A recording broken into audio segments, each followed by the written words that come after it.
Latest news updates కోసం ఇప్పుడే download చేసుకోండి media effects app. Welcome to media effects. Silk Smitha వెండి తెరకు నిషా మత్తును పరిచయం చేసిన నటి. 36 ఏళ్లకి ఈ లోకాన్ని వీడిన ధృవతార. ఆమె జనాలను థియేటర్లకు ఆకర్షించే అయస్కాంతం. ఆమెను సినిమాలో పెట్టుకుంటే ప్రొడ్యూసులకు కాసుల వర్షం, కళ్ళల్లో మత్తు, కళ్ళు తిప్పలేని సౌందర్యం. ఆమె కేవలం ఐటెం బామ్మ మాత్రమే కాదు, ఆమె కుర్రోళ్ళ మనసును ఏలిన లేడీ సూపర్ స్టార్.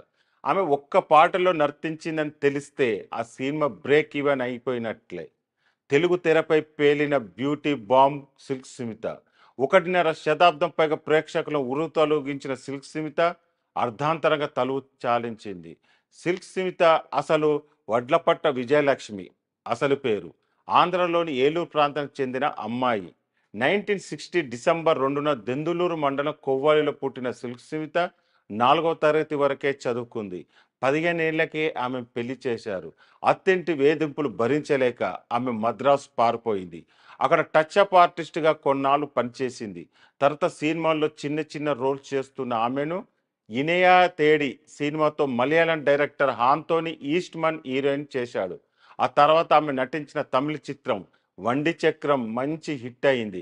విజయలక్ష్మి కాస్త సిల్క్ స్మితగా మారిపోయింది. జయమాలిని, జ్యోతిలక్ష్మి వంటి వారు సినిమా ఇండస్ట్రీని రూల్ చేస్తున్న సమయంలో శృంగార రసదీ దేవతగా దూసుకొచ్చింది సిల్క్ స్మిత.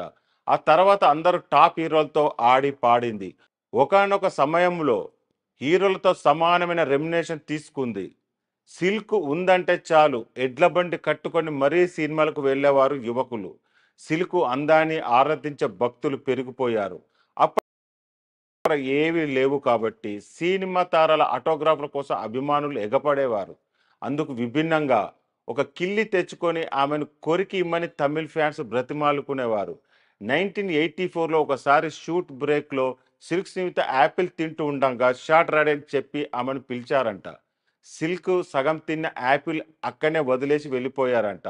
ఆ కొరికిన యాపిల్ను ఆమె మేకప్ మెన్ అక్కడికక్కడే వేలం వేస్తే సెట్లో ఉన్న వాళ్ళు పోటీపడి 26,000 కొనుక్కున్నారంట.